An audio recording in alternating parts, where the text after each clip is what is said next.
এটা উচিত তদন্ত কৰক এটা স্পষ্ট দাবী এটা শক্তিশালী দাবী এটা জনপ্ৰিয় দাবী এটা আবেগিক দাবী এইকেইটা দিন মুখ্যমন্ত্ৰী হিমন্ত বিশ্ব শৰ্মা ডাঙৰীয়াৰ পৰা বিজেপি দলৰ বিধায়কসকলৰ যদি আপোনালোকে টুইটবোৰ চায় তেওঁলোকৰ কেন্দ্ৰীয় বিজেপি আইটি সেলৰ যদি টুইটবোৰ চায় তেতিয়া এটা কথা স্পষ্ট মুখ্যমন্ত্ৰী হিমন্ত বিশ্ব শৰ্মা ডাঙৰীয়া জুবিন গাৰ্গক ন্যায় দিবলৈ নিবিচাৰে আৰু তেওঁলোকৰ কথাবোৰৰ পৰা এনেকুৱা এটা আমি ইংগিত পাইছো যে জুবিন গাৰ্গক ন্যায় দিয়াতকৈ শ্যামকানু মহন্তক কেনেকৈ ৰক্ষা কৰিব পাৰে হেয়া হল মুখ্যমন্ত্ৰী হিমন্ত বিশ্ব শৰ্মা ডাঙৰীয়াৰ মূল উদ্দেশ্য সমগ্ৰ অসমবাসী ৰাইজে শ্যামকানু মহন্ত আৰু সিদ্ধাৰ্থ শৰ্মা লগত থকা গোটেইবোৰ তথ্য জুবিন গাৰ্গৰ মৃত্যু লৈ জানিবলৈ বিচাৰে আৰু মুখ্যমন্ত্ৰী দ্বাৰা গঠিত আইটি সেল এসআইটি সেল কেতিয়াবা একে লাগে যেহেতু দুইটাই কথা ওলাইছে চৰিত্ৰৰ ওপৰত নৈতিকতাৰ ওপৰত পুনৰবাৰ কৈছো যে অসমৰ জনসাধাৰণে মুখ্যমন্ত্ৰীৰ পৰা নৈতিকতা প্ৰমাণ নিবিচাৰে নৈতিকতাৰ সাৰ্টিফিকেট তেখেতৰ মুখেদি শুনিবলৈ নিবিচাৰে কিন্তু এতিয়া এনেকুৱা কিছুমান কথাবোৰ ওলাইছে তদন্তৰ এনেকুৱা এটা ধাৰণা লৈছে যে আমি নৈতিকতা চৰিত্ৰৰ ওপৰত আমি তদন্ত যেন কৰিবলৈ গৈছো নৈতিকতা আৰু চৰিত্ৰৰ ওপৰত আমি এসআইটি বিচৰা নাই নৈতিকতা আৰু চৰিত্ৰৰ ওপৰত আমি তদন্ত বিচৰা নাই আমি বিচাৰিছো জুবিন গাৰ্গৰ মৃত্যু কেনেকৈ হ'ল আজিৰ তাৰিখত এসআইটি সিংগাপুৰত গৈ অসমীয়া মানুহখিনিক প্ৰশ্ন কৰিবলৈ পদক্ষেপ লোৱা নাই যি হোটেলত জুবিন গাৰ্গ আছিল য'ত শুনামতে তেওঁৰ ৰাতি নিজৰ সতীৰ্থৰ লগত বাহিৰত আছিল যি সেই ইয়টৰ লৈ যি স্থানত গ'ল এইখিনি ওপৰত এসআইটিৰ ফলৰ পৰা কোনো পদক্ষেপ নাই আৰু সেই কাৰণে একিটা দিন আমি দেখিছো যে মুখ্যমন্ত্ৰী শ্যামকানু মহন্তৰ কথা ক'বলৈ বাদেই দিলে অন্য প্ৰসংগ ফালে টানিবলৈ বিচাৰিছে তাৰ মানে স্পষ্ট যে তেওঁ শ্যামকানু মহন্তক ক্লিন চিট দিবলৈ বিচাৰে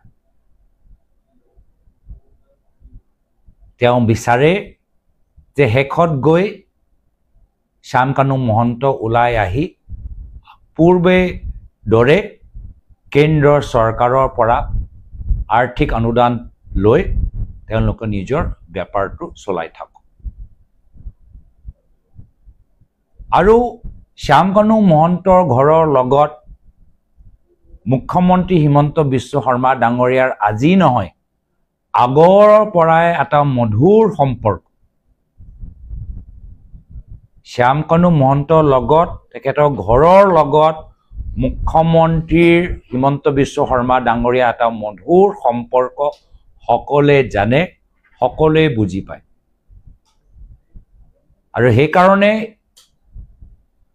মিছন সেভ শ্যামকানু মহন্ত হিমন্ত বিশ্ব শৰ্মা ডাঙৰীয়া আৰম্ভ কৰিছে আৰু শ্যামকানু মহন্তক বচাবলৈ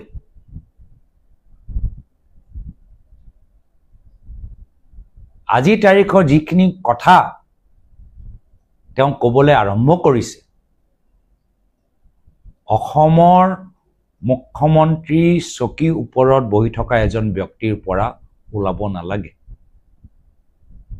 অসমৰ মানুহৰ সমৰ্থন পোৱা পিছত মুখ্যমন্ত্ৰী চকী ওপৰত বহি থকা ব্যক্তিৰ গাম্ভীৰ্য থাকিব লাগে কথাৰ মৰ্যাদা থাকিব লাগে কিন্তু সেইখিনি মুখ্যমন্ত্ৰীজনে হেৰাই পেলাইছে হিমন্ত বিশ্ব শৰ্মা ডাঙৰীয়া হেৰাই পেলাইছে আৰু যাৰ ফলত আজি তেওঁ শ্যামকানু মহন্তক বচাবলৈ যাওঁতে সকলোকে অসমৰ শিল্পী সমাজ অসমৰ যুৱক সমাজ আজি তেওঁলোক কষ্ট দিছে ৰাইজৰ ওচৰত গ'লে ৰাইজে জানিবলৈ বিচাৰে যে জুবিন গাৰ্গ তেওঁ ৰাতি দৰৱ লৈছিলে নাই লোৱা জুবিন গাৰ্গ ছিংগাপুৰ যাবলৈ বিচাৰিছিলে নে বাধ্য কৰা হ'ল জুবিন গাৰ্গক লাইফ জেকেট পিন্ধিবলৈ কিয় বাধ্য কৰোৱা নহ'ল জুবিন গাৰ্গক লগত কিয় গৰিমা বা তেখেতৰ লগত নাছিল ছিংগাপুৰ কিয় যাব নোৱাৰিলে এইখিনিহে কথা আমি জানিবলৈ বিচাৰোঁ তো সেইকাৰণে ক'ৰবাত মুখ্যমন্ত্ৰীৰ হতাশ হৈছে বিটিআৰ নিৰ্বাচনৰ পিছত নিজৰ চকী লৈ ভয় কৰিছে কিন্তু আজি এটা আৱেগিক মুহূৰ্তত ৰাইজ য'ত ভাঙি পৰিছে এতিয়াও বিশ্বাস কৰিবলৈ টান যে অহা বছৰ বিহু মঞ্চত জুবিন দা নাথাকিব এই সময়ত তেওঁলোকৰ পৰা ৰাইজে যি আশা কৰে আমি যি আশা কৰোঁ তেওঁ আশা মৰ্মে কাম কৰা নাই মই আজিও অপেক্ষা কৰোঁ যে তেওঁ কম সময়ৰ ভিতৰত সীমা বান্ধি জুবিন গাৰ্গৰ মৃত্যু চৰিত্ৰ লৈ নহয় নৈতিকতা লৈ নহয় নৈতিকতা আৰু চৰিত্ৰৰ ওপৰত ৰাইজে নিজৰ মতামত দিব চৰকাৰৰ পৰা আৰু বিশেষকৈ এইখন চৰকাৰৰ পৰা নৈতিকতা আৰু চৰিত্ৰৰ চাৰ্টিফিকেট নালাগে এইটো ৰাইজৰ ওপৰত এৰি দিওঁ মৃত্যু সম্পৰ্কত যি তদন্ত কৰিব লাগে যিখিনি তথ্য ফাদিল হ'ব লাগে সেইখিনি তেওঁলোকে কৰক আজিও মই অনুৰোধ জনাইছোঁ ভাল লাগিছে যে তেওঁলোকৰ কেন্দ্ৰৰ IT সেল তেওঁলোকেতো ৰাজনীতি কৰিবলৈ আৰম্ভ কৰি দিলে এজন তেওঁলোকৰে কেন্দ্ৰৰ IT সেল দুৰ্গা পূজা মণ্ডপৰ বাহিৰে জুবিন গাৰ্গৰ ফটো দেখায় এটা ৰাজনৈতিক মন্তব্য দিলে তেতিয়া কমেণ্টৰ ভিতৰত যদি পঢ়ে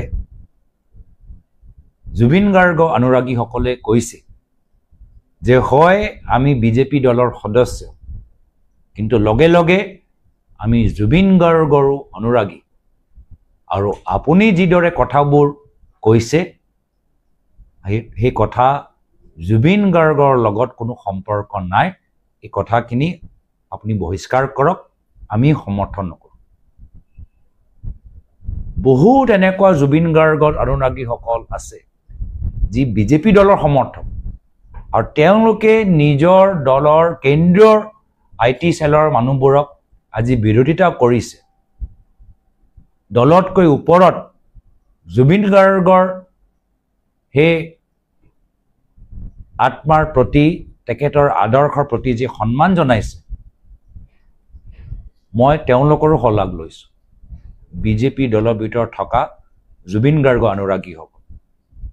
যি নিজে নিজৰ দলকে হাক দিছে ৰাজনীতি কৰিবলৈ